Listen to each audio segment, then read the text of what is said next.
Minsan, ang pinakamalapit sa atin, sila pa ang hindi natin nakikita ng buo. Akala natin kilala na natin sila. Alam natin paborito nilang pagkain, paborito nilang kanta, kung paano sila tumawa, kung paano sila magalit. Pero may mga lihim silang tahimik na dinadala. Hindi dahil gusto nilang magsinungaling, kundi dahil natatakot silang mawala tayo. Ngayong gabi, pakinggan natin ang liham ng isang sender na nagtago sa pangalang Clueless Best Friend. Dear Kuya Dean, tawagin niyo na lang po akong Miko. Hindi ko tunay na pangalan yon, pero tunay po ang kwento ko. May best friend po ako, si Gab. Lalaki siya, lalaki rin ako. Sa loob ng halos 10 taon, akala ko simpleng barkada lang kami. Best friend, kapatid, kasangga sa kalokohan, takbuhan kapag walang pera, tagapagligtas kapag bagsak sa exam, tagasalo kapag sablay sa love life. Pero hindi ko po alam habang kinukwento ko sa kanya ang mga babaeng nagustuhan ko, habang hinihii ko ang advice niya kung paano manligaw, habang pinapakisuyo ko sa kanya na tulungan akong pumili ng regalo para sa girlfriend ko. Siya pala, ako pala ang mahal. Hindi niya sinabi agad, hindi niya pinilit, hindi niya ginulo ang buhay ko. Pero Kuya Dean, nung nalaman ko ang totoo, hindi ko alam kung matutuwa ako, magagalit, maaawa, o maiiyak. Kasi ang masakit, baka nung panahon na kailangan niya akong intindihin, ako pa mismo ang dahilan kung bakit siya nasaktan. Ito po ang kwento namin ni Gab, ang best friend kong itinago ang sarili niya dahil takot siyang mawala ako.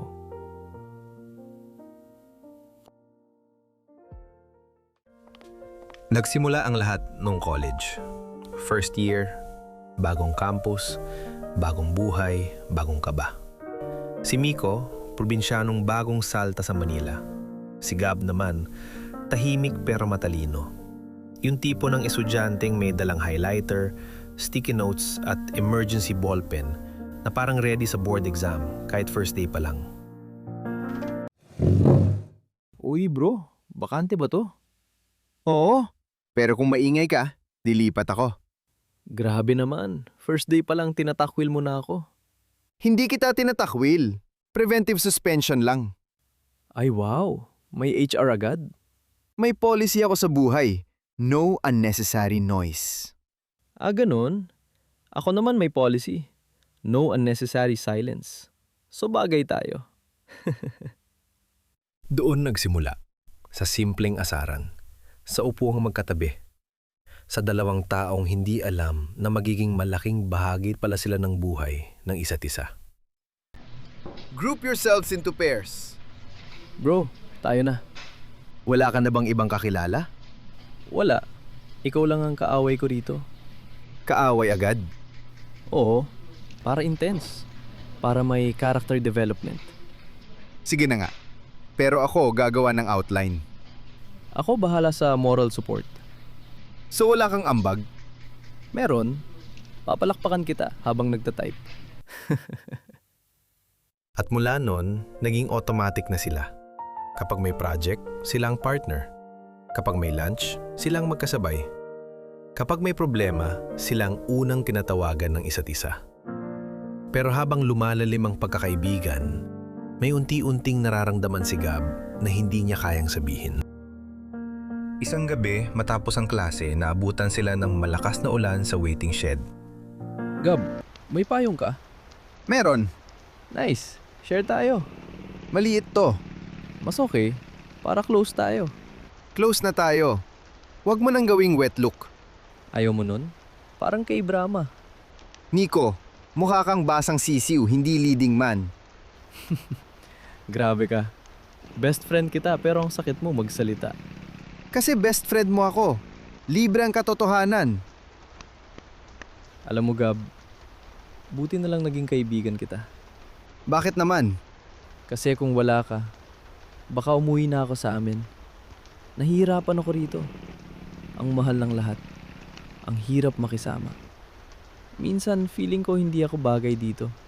Bagay ka rito. Talaga? Oo, makapal mukha mo eh. Survival skill yan. Ay, salamat. Compliment ba yan o insulto? Both. Pero seryoso, salamat ah. Wala yon. Wala yon. Iyon ang madalas sabihin ni Gab. Pero sa loob niya, may ibig sabihin ng bawat simpleng salamat ni Miko. Sana alam mo, Miko, na bawat beses na sinasabi mong buti na lang nandyan ako naman ang mas natatakot. Kasi paano kapag isang araw nalaman mo kung sino talaga ako? Paano kung bigla kang lumayo? Gab, bakit ang tahimik mo?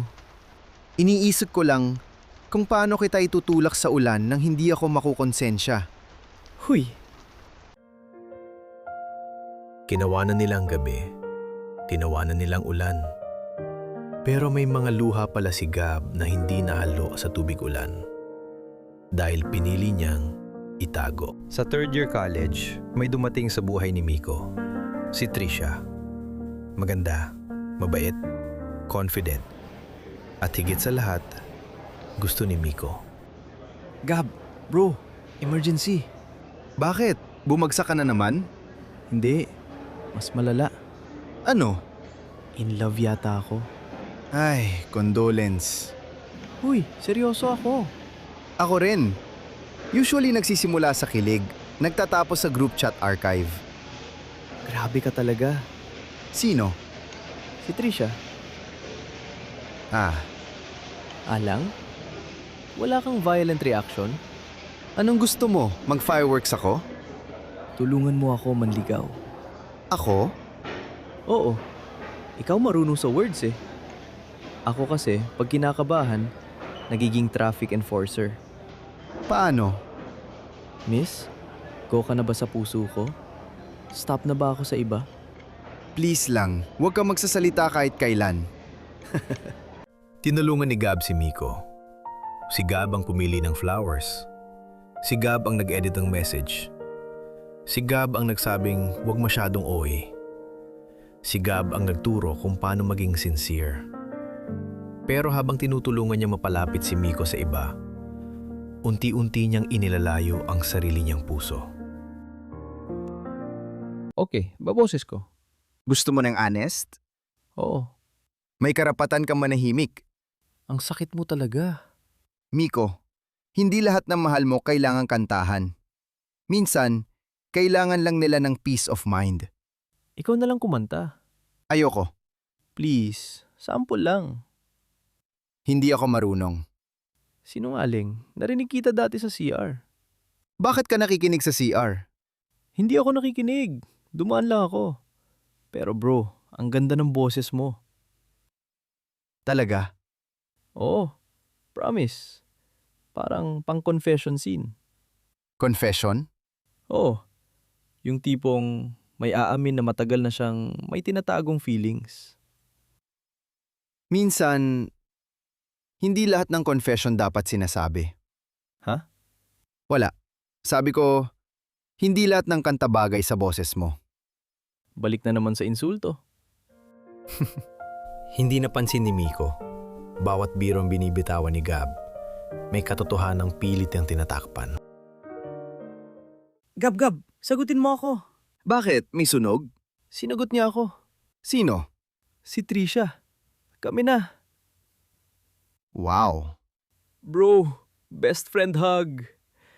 Salamat, Gab. Kung wala ka, hindi mangyayari to. Oo naman. Ako ang campaign manager mo. Ikaw ang best wingman ever. Wingman lang? Oo naman. Best friend ko eh. Best friend. Bakit parang ang lungkot mo? Hindi ah.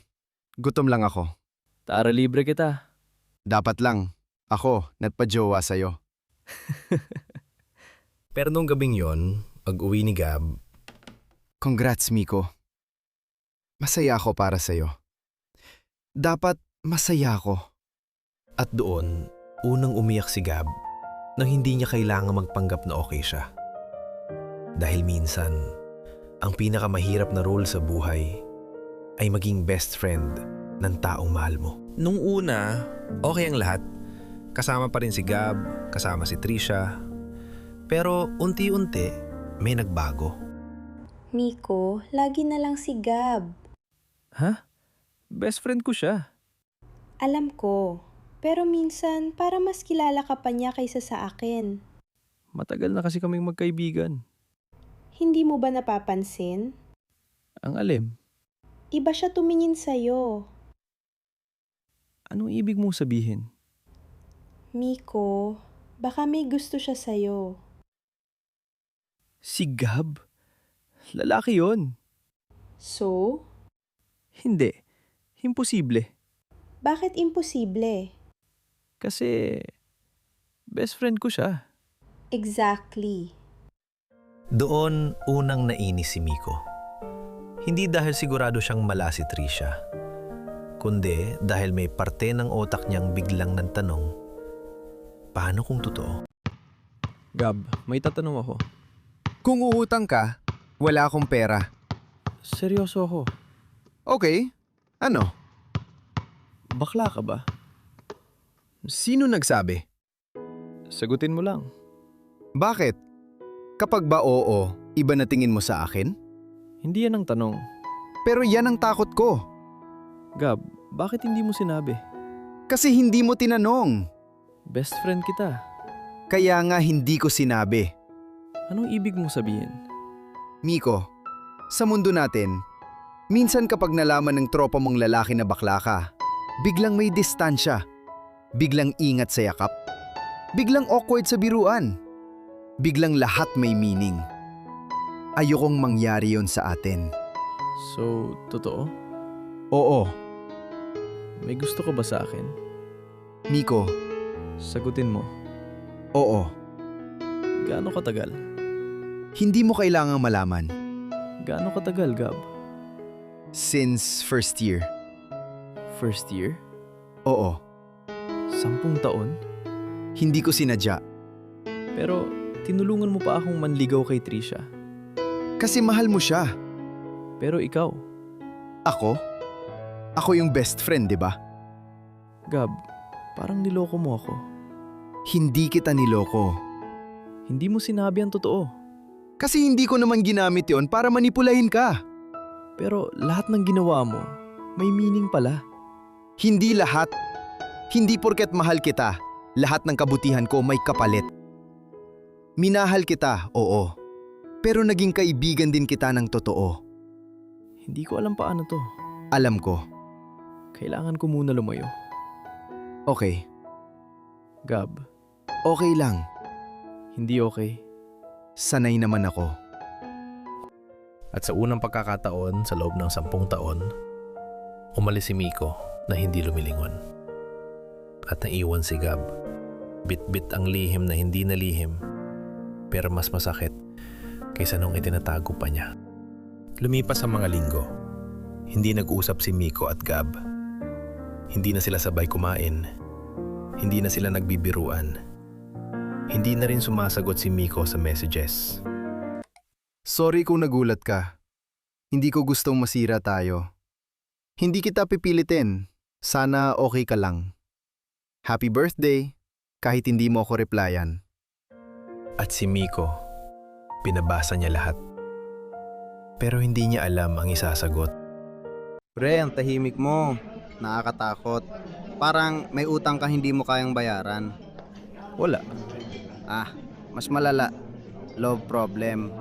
Hindi love problem. Friendship problem. Si Gab, Uy, si Gab. Nasaan na yon? Hindi na namin nakikita.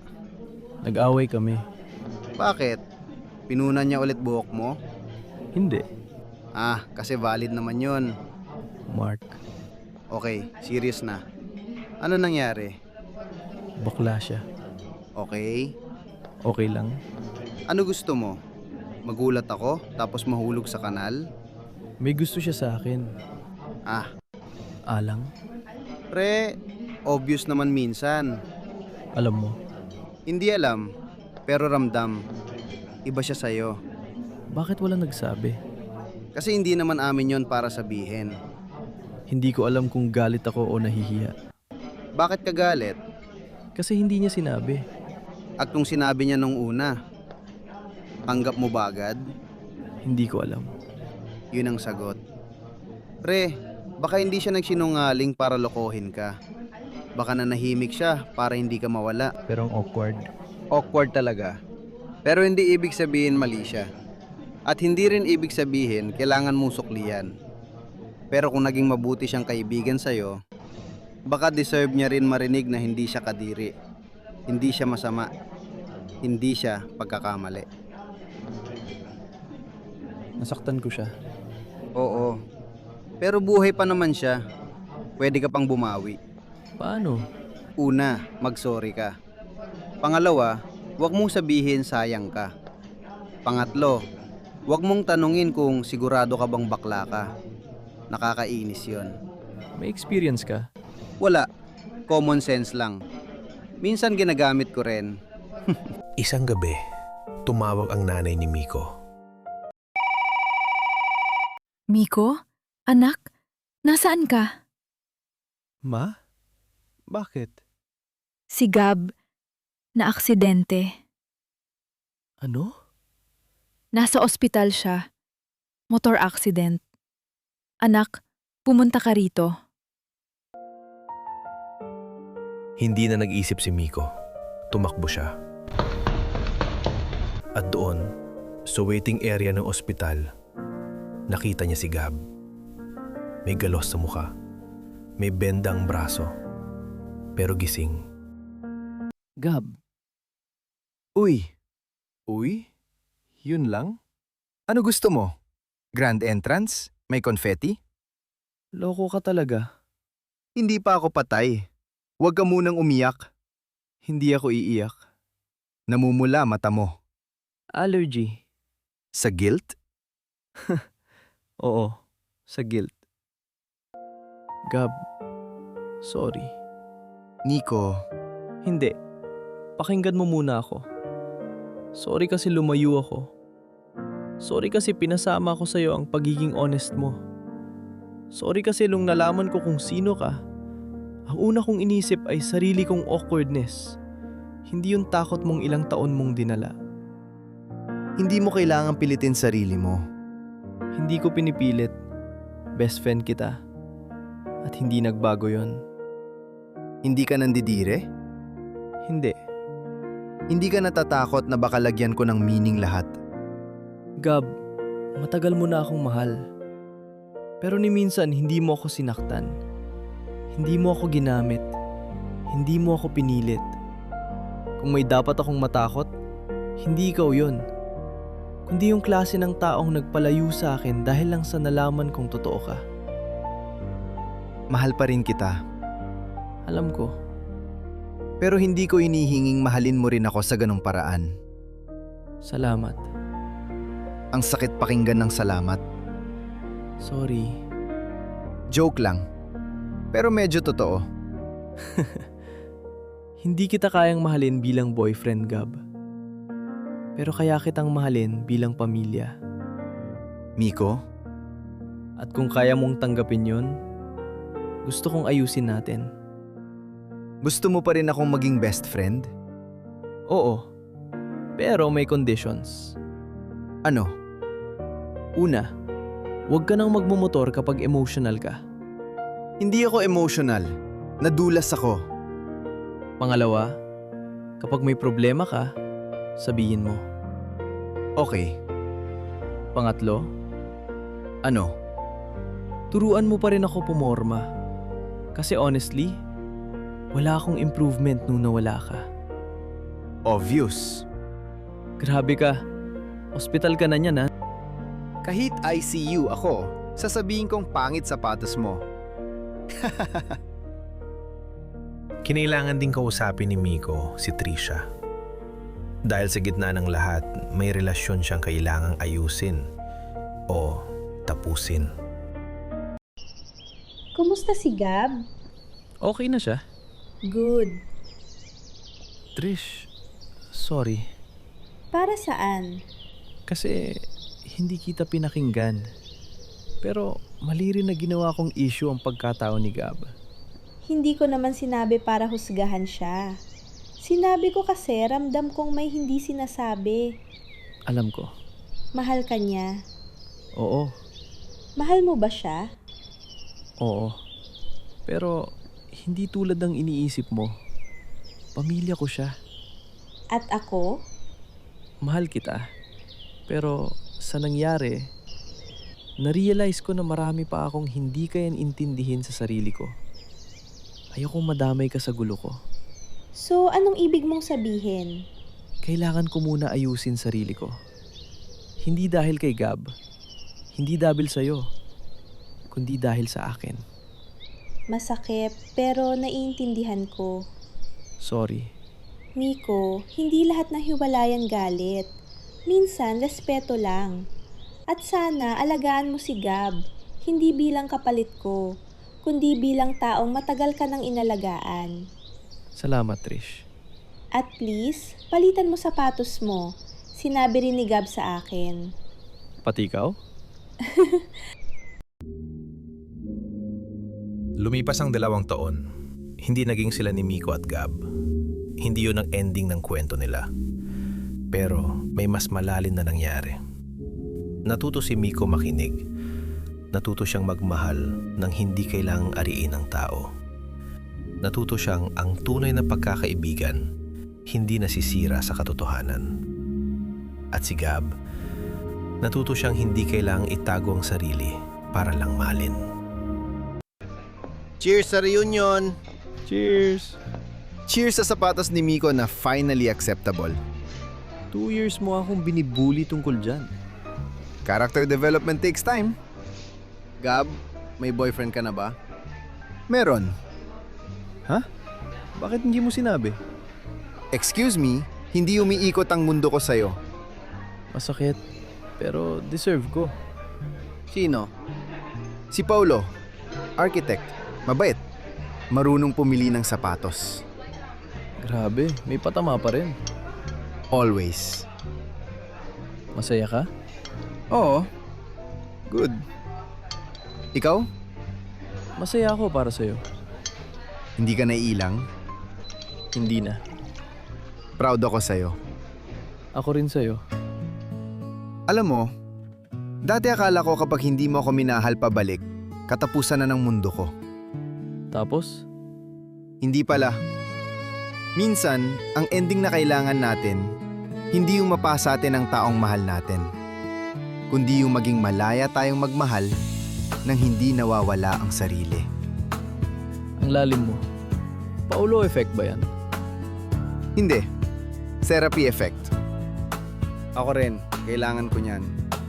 Ikaw, kailangan mo ng full package.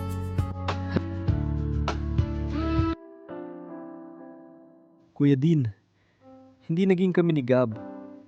At siguro, may ibang makikinig na magtatanong, bakit hindi? Ang ganda sana ng twist.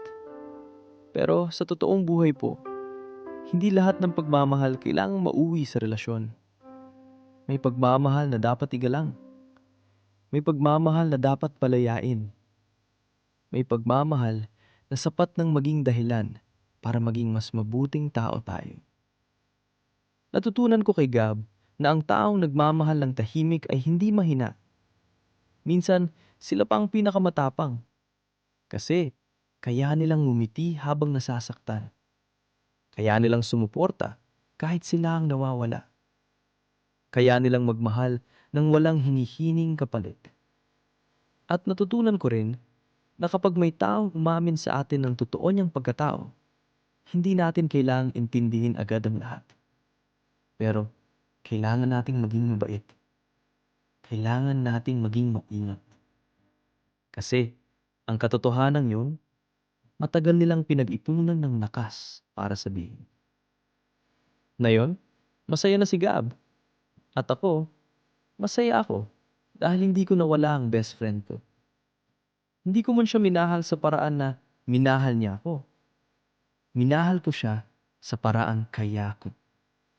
At minsan, yon ang pinakamalinis na pagmamahal. Salamat po, Kuya Dean. Clueless best friend.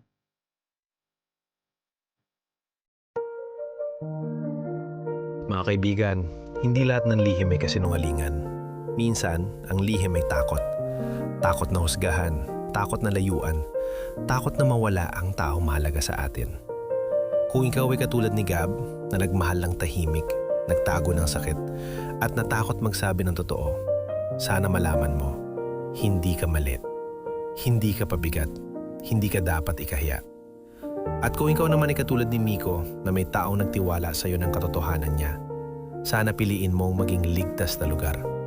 Hindi mo kailangang suklian ang pagmamahal, pero maaari mong suklian ang tiwala ng respeto. Dahil sa dulo, ang tunay na pagmamahal, hindi laging tayo.